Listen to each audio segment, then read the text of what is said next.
Sebab dia berkaitan dengan hypothesis. So inferential statistics akan talk about the hypothesis. Hypothesis testing. Hypothesis testing ni secara umumnya ada 5 step. Ada 5 step. Ada 5 step hypothesis. 5 step hypothesis. Yang ini saya akan bentangkan secara spesifik lah apakah step-step hypothesis itu tadi. Dan hypothesis ni pula ada dua jenis hypothesis yang tuan-tuan puan kena tahu. Yang itu yang pertama dipanggil sebagai null ataupun dipanggil sebagai assumption of origin. Assumption of origin. Dan yang kedua adalah dipanggil sebagai alternative. Alternative ni also known as research hypothesis lah. Research hypothesis. Contoh paling senang macam ni. Saya kan ada satu kajian yang saya nak buat. Saya nak tengok apakah faktor-faktor klinik yang menyebabkan seseorang itu stres. Dari segi klien lah punya perspektif. So adakah masa menunggu? Adakah disebabkan environment menunggu tu? Ada kerusi yang tak best ke? Disebabkan oleh udara ke? Disebabkan oleh tidak ada alat pandang dengar ke? Tidak ada apa yang mereka buat ke? Misal kata kan? So benda tu menyebabkan stres dan kebosanan. Misal kata lah. So saya ada assumption. So assumption saya contoh, lelaki dengan perempuan tak ada pun beza dari segi stres. Maknanya stres lelaki, stres perempuan sama. So itu dipanggil null ataupun assumption asal. Kemudian saya ada assumption lagi satu, lelaki dengan perempuan stres dia berbeza.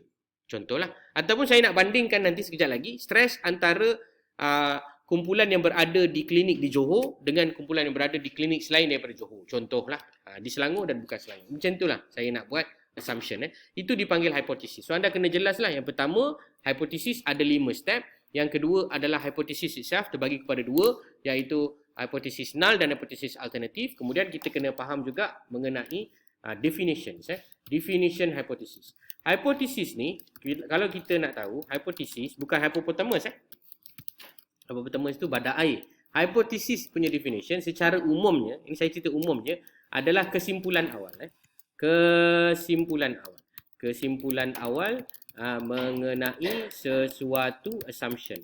Assumptions ataupun dipanggil sebagai educated guess lah. Educated guess. Okay, educated G-U-E-S-S. Guess. Guess apa? Guess tu tekaan lah. Educated guess.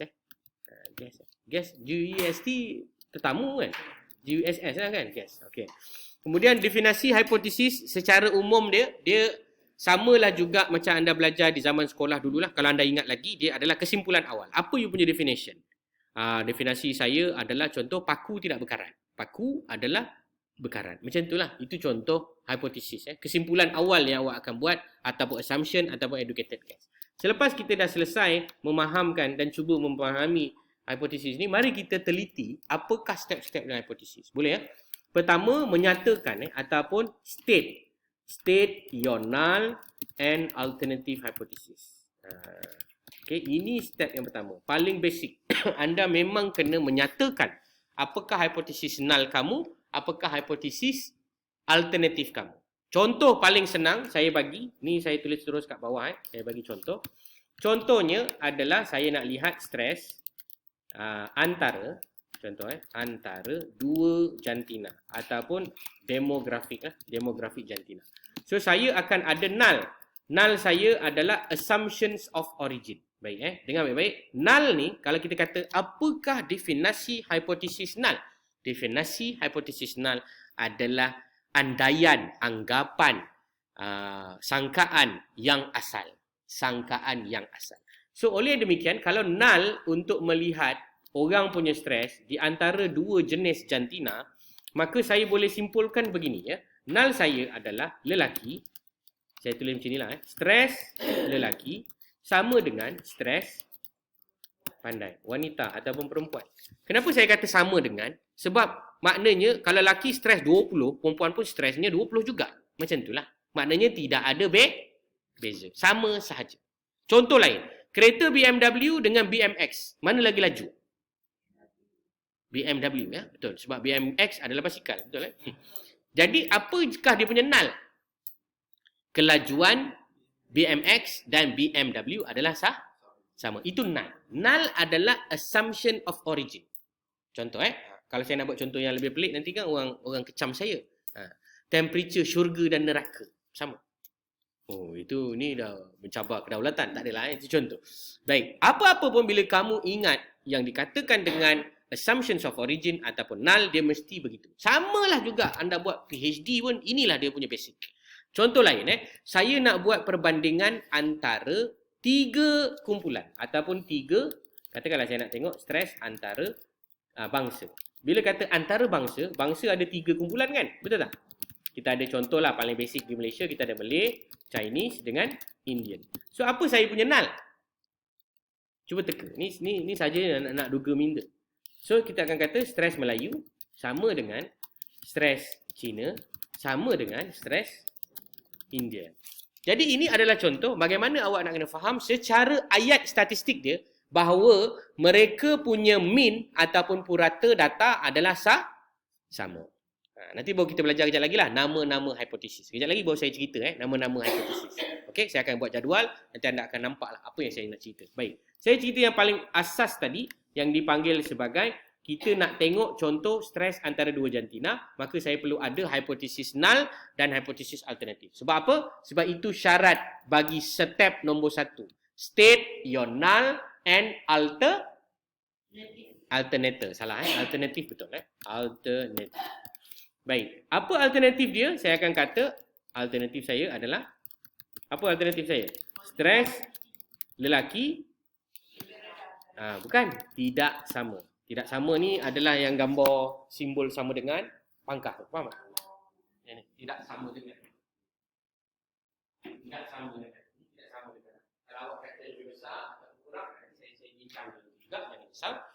Okay, bila saya kata tidak sama dengan, yang ini saya tulis lah saya tulis Saya nanti yang siapa tengok video ni tak sure dia basically sama dengan tu. Apa nama? Garitkan dekat sama dengan tu. Stres lelaki tidak sama perempuan lah, stres wanita. Jadi kalau tuan-tuan dan puan perasan, bila saya kata tidak sama, maksudnya ini adalah assumption apa? Yes, assumption yang lagi satu ataupun assumption yang selain daripada yang kita punya assumption asal. Sebab asal kita kata data adalah sama je, lelaki perempuan ni stres dia sama. So kita ada assumption lagi satu tak sama. Macam itulah. Samalah macam kamu dituduh di mahkamah. Kamu masuk ke mahkamah sebagai satu orang manusia yang tidak bersalah. Kamu adalah tidak bersalah. Jadi, kamu akan ada 2 manusia di mahkamah itu. Pertama, dinamakan pendakwa. Pendakwa akan memastikan bahawa hipotesis null ini adalah ditolak. Ditolak. Sebab bila dia ditolak, maknanya awak bersalah lah. Faham tak maksud saya? Jadi, kalau anda tanya saya, apakah hipotesis kita ketika ke mahkamah? Ini contoh.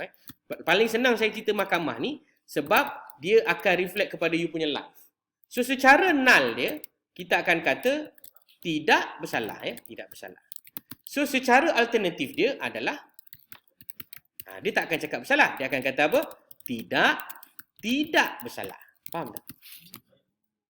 Tidak bersalah. Kenapa kita kata tidak bersalah? Tidak bersalah tu dalam bahasa orang tak belajar statistik adalah bersalah lah. Faham tak maksudnya? Kenapa saya kata demikian? Kerana dalam ujian saintifik, kita tidak akan kata kereta BMW itu laju. Tapi kita akan kata kereta BMW adalah tidak laju. Bila kata tidak laju itu menunjukkan dia adalah laju. Sebab itulah beza saintis dengan orang yang bukan saintis. Sebab orang yang saintis dia akan cerita dari segi konteks hypothetical. Tapi kalau orang yang menjual produk ataupun founder ke apa benda, dia tak cerita pasal hipotesis ni. Dia cerita, kita tengok kita ada 15 orang yang membuat testimoni. So dia pun kata, lepas saya minum saya kurus. Lepas saya minum saya sihat. Lepas saya minum saya segar. Tapi dia tak cakap dalam konteks statistik. Saintifik. Sebab kalau orang saintifik dia akan kata, okey, produk ni saya tak kata tak bagus. Saya tak kata dia bagus, tapi secara ujian statistik dia kami mendapati bahawa kami telah mereject null hypothesis. Contoh null hypothesis dia, apabila minum makanan A, maka berat badan adalah berkurang. Contoh dia punya persoalan kajian yang itu. So apa dia punya null? Bukan, dia punya null dia apa? Null dia kita akan kata maksudnya kita akan ada dua grup kan? Kita akan ada grup yang minum dengan grup yang tak minum. Betul tak? Jadi grup yang minum punya berat dengan grup yang tak minum mempunyai berat yang sama. Jadi kalau kita nak buat perbandingan, kita perlu bandingkan grup yang minum dan grup yang tak minum. Dia punya null dia dua-dua sama. Selepas minum dan juga sebelum minum sama je berat dia. Baik, kita ada yang alternatif menyatakan bahawa dia adalah tidak sama. Sama ada lebih berat ataupun kurang berat. Faham maknanya kita punya null apa? Null kita akan kata, ni contoh.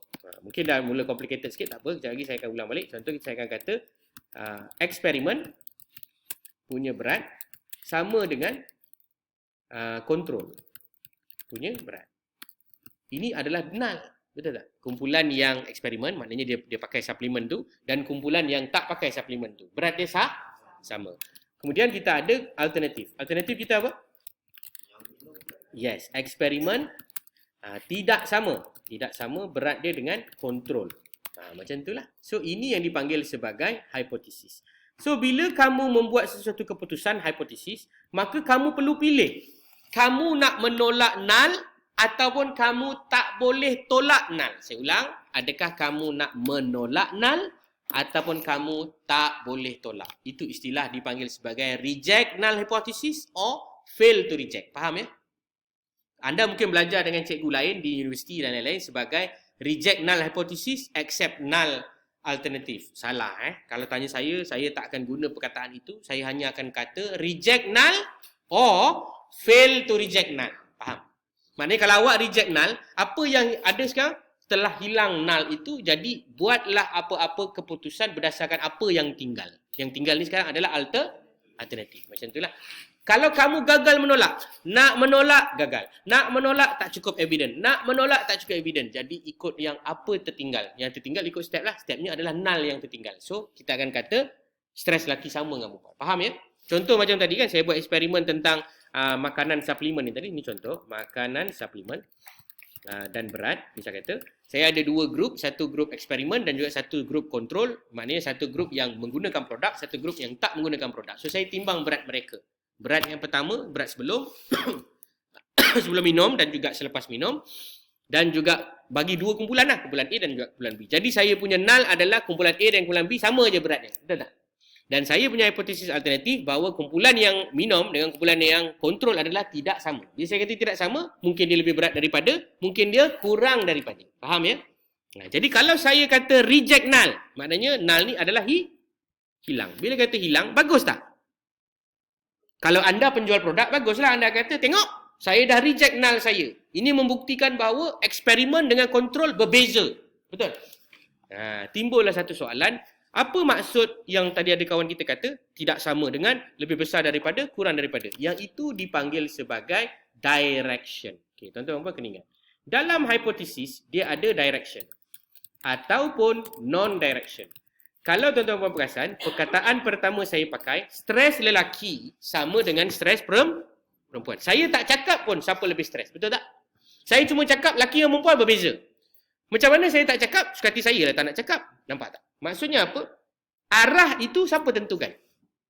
Penyelidik pandai. Maknanya penyelidik sendiri nak buat kajian ni macam mana? Saya nak buat kajian tidak terarah. Sebab saya tak tahu ni.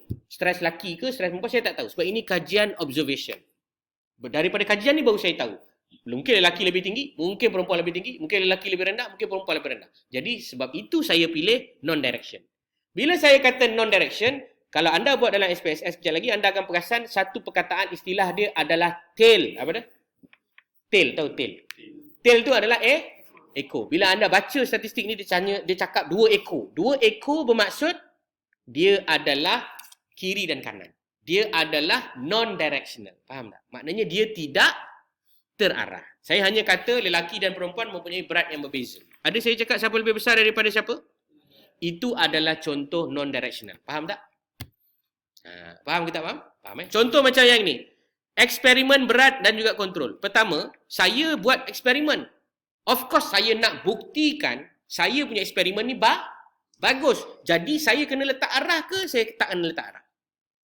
Kena letak arah.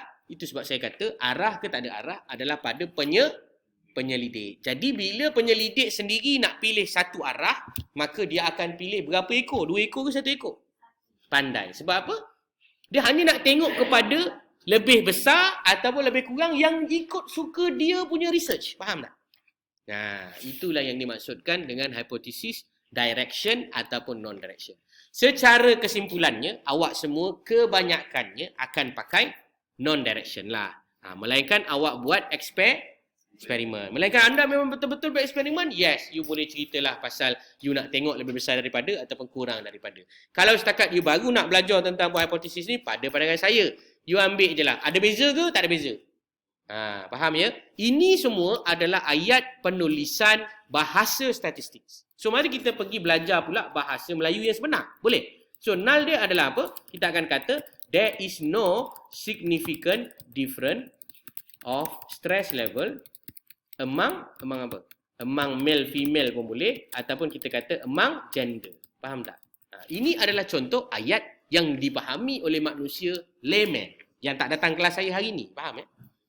Tapi kalau orang yang datang kelas saya hari ni, dia sepatutnya faham juga kalau saya tulis min lelaki sama dengan min perempuan. Maknanya purata lelaki punya stres dengan purata perempuan punya stres adalah sama. Itu adalah null.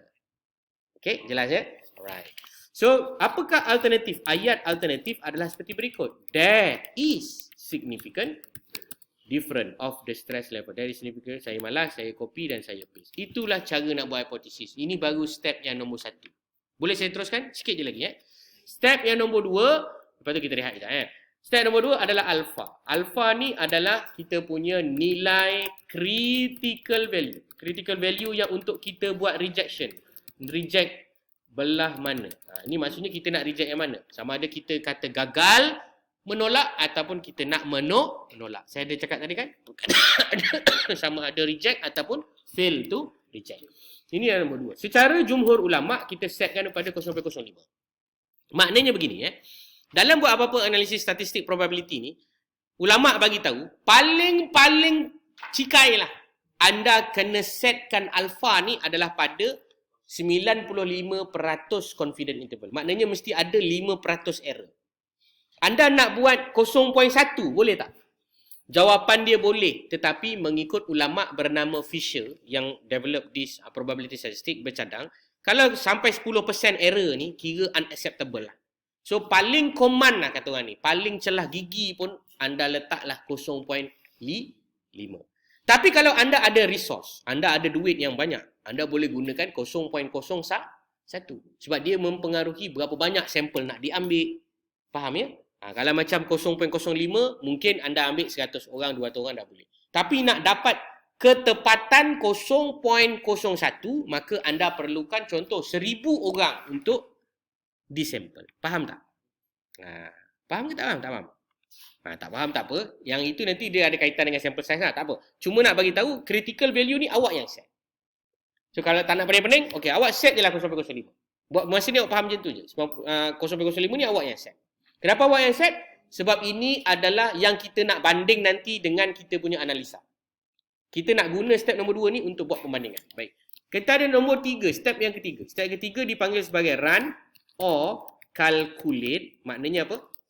Kita analisis dia ataupun kita jalankan analisa berkenaan ataupun kita kira. Kita boleh kira secara manual. Tambah ni maksudnya dan anda perlu report. Apa yang anda perlu report? Anda perlu report 2 benda. Pertama adalah statistical value.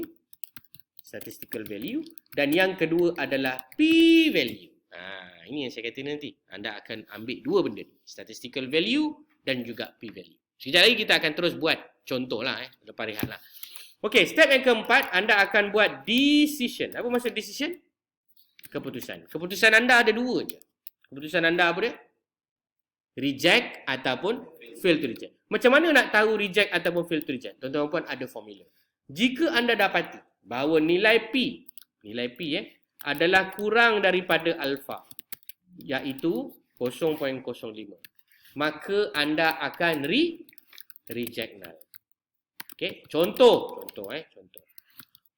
anda dapat 0.023. 0.023 ni kurang ke lebih daripada 0.05? Kurang daripada 0.05. Oleh itu kita perlu reject. Reject apa? Null. So bila anda reject null, katakanlah null kamu tadi adalah stres lelaki dan perempuan. Reject. Reject maknanya hilang lah. So tinggal apa? Alternatif. So buatlah step yang nombor 5 yang dipanggil sebagai kesimpulan. Sekejap saya kena undo balik. Step yang seterusnya adalah dipanggil sebagai kesimpulan ataupun conclusion. So conclusion pun dia akan ada dua lah. Sama ada kalau you reject null, maka you akan kata there is different lah. Ataupun correlation. Ataupun association. Kemudian kita ada lagi satu, fail to reject null. Yang ini kita akan kata apa? There is no lah. No apa? No difference, no correlation, no association. Baik, saya ada satu lagi yang perlu ceritakan kamu sebelum kita rehat, iaitu P ni tadi kurang daripada alpha. Contoh yang kedua, kita dapati nilai P ni pula adalah lebih besar daripada alpha yang kita set 0.05. Sorry 0.05. Contoh dia adalah seperti berikut. Sekejap. Yang ni sama dengan fail to reject. Contoh fail to reject apa? Null. Jangan lupa tu. Contoh 0.213. Nampak tak? 0.21 lebih besar ke kurang daripada alpha? Lebih besar. Oleh itu kita akan reject ataupun fail to reject. Fail to reject. Bila kita fail to reject, yang ini anda nak reject, tak boleh. Nak reject, tak boleh. So, dia kekal di situ. Maka kesimpulan kamu pada yang kekal, iaitu there is no difference of the mean for the stress among male and female. Okey, untuk meraihkan ilmu ini sebelum kita rehat, maka izinkan saya menunjukkan satu contoh. Kalau anda sempat follow, anda follow lah. Kalau tak sempat follow, anda hanya lihat sahaja ya. Anda lihat sahaja. Dan anda cuba teladanilah contoh yang saya bagi ni untuk kita fahamkan ilmu ni. Sebab lepas daripada rehat ni kita akan buat menggunakan SPSS ya. Contohnya paling senang. Saya dah ada data ni tadi, betul? Saya copy dan saya masukkan data ini ke dalam Jamovi saya. Seperti mana tahu A ini adalah ID, saya tukar dia kepada ID. Kemudian saya pergi ke kanan, saya akan ambil perkara ini sebagai age dan saya tukar dia kepada continuous dan saya tekan ke kanan lagi. Kemudian last sekali saya akan tulis gender. Dan satu ini saya akan namakan dia male. Dan yang kedua saya akan namakan dia sebagai female. Okey, tengok baik-baik ya. Nominal, betul. Alright. So next saya akan pergi kepada t-test. Ni kejap lagi ada teori dia pula. Apa test-test dia? Contoh data ni bertaburan normal. Saya pakai independent sample t-test. Bila nak buat ujian hipotesis, anda kena tahulah nama-nama test dia. Nanti saya ajar macam mana nak namakan test dia. Contoh paling senang, age ni saya masuk. Dan gender ni saya masukkan sebagai grouping. So, kalau anda tengok, kat sini dia akan ada yang dipanggil sebagai statistics. Ini yang saya kata sebagai statistical value. Dan ini yang dipanggil sebagai p-value. Jadi apa null dia? Age, lelaki dan perempuan adalah SMA, SSJ. Maksudnya lelaki dengan perempuan punya age adalah sama. Apa dia punya alternatif? Umur lelaki dan perempuan adalah tidak sama. Jadi step yang ketiga kita kena run. Dah run? Dah. Dah buat decision? Belum. Mari kita buat decision. Tengok nilai P dia berapa? 0.156. Lebih besar ke kurang daripada alpha? Lebih besar. Menolak null ataupun gagal menolak null? Gagal menolak null. Betul tak? Sebab apa gagal menolak? Sebab nilai dia 0.156. Dia adalah lebih besar daripada nilai alpha kita. Alpha kita 0.0. Pandai. Itu jumhur yang kita set lah. Oleh demikian, maka bila kita gagal menolak null, apa kesimpulan dia? Null tu akan remain. Bila null tu adalah remain, null kita adalah laki dengan perempuan, age-nya adalah sama. So, apa kita punya kesimpulan? There is no different. Maknanya, secara statistik dia, there is no statistical difference among male and also female. Okey, saya tunjuk satu contoh. Dengan hanya mengubahkan data ini, sebagai contoh, sebagai contoh. Okey, saya ubah sikit, saya ubah sikit. Semua yang female ni, saya jadikan macam 40-an. Kita tengok, kita tengok apa yang jadi. Okey, kita tengok apa yang jadi. Okey, nampak tak apa yang jadi? Nampak tak apa yang jadi? Okey. Bila saya dah buat balik semula ni, contoh, awak tengok note dia dah bagi dah ni. Mu male is not equal to mu female. Maknanya apa? Mu tu adalah average lah average. Okey, ini contoh, nampak tak? Nilai ni adalah 0.001. Kurang daripada ke lebih daripada? Pandai. Reject ke fail to reject null? Reject null. Null kita apa? Pandai. Bila sama tu dah di reject, tinggallah alternatif. Alternatif kata tidak sama. So bila kata tidak sama, maka apakah kesimpulannya? There is a significant difference. Ada perubahan statistik yang sangat signifikan. Iaitu umur lelaki dengan wanita. Di mana umur lelaki dan umur perempuan, maka anda boleh minta lah. Nanti dalam SPSS pun anda boleh minta juga.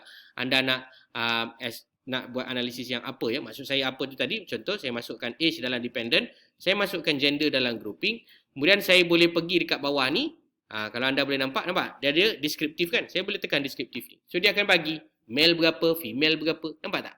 Dia dah bagi dah, ready dah, the output is for you to use it and interpret it accordingly. So dari sini pun kita dah boleh nampak, lelaki 27, perempuan 30. Maknanya lelaki lebih muda daripada perempuan, ataupun perempuan lebih sedikit berusia daripada lelaki. Macam tu. Faham? Cuma bila kita buat analisis menggunakan Jamovi ni, kejap lagi saya terangkan, kita kena ada test yang dipanggil normality lah. Normality test ni kena buat. Kita akan pakai Shapiro. Shapiro dah belajar belum tadi? Jawapan dia dah belajar. Data ni normal tak normal? P value dia 0.08. Lebih besar daripada alpha kan? Lebih besar je data ni normal. So boleh pakai tak? Boleh. Sebab independent sample t-test memang untuk data yang normal. Itu dulu saya punya cerita. Kejap lagi kita akan belajar jenis-jenis ujian statistik dan macam mana kita nak buat ujian hipotesis ni. Dan insya-Allah sebelum Zuhur anda akan mahir untuk buat hipotesis, dan waktu petang anda boleh terus buat research, esok dah boleh siap lah. InsyaAllah kita punya plan lah begitu. Okey, sekarang dah pukul 10.30 boleh berehat lah kot. Saya rasa saya bagi awak rehat dulu. Kejap lagi kita sambung balik lah pukul 11 boleh? 11 kita sambung Nak tidur ke, nak apa benda seperti lah. Yang perempuan kalau tak puasa nak makan ke, up to you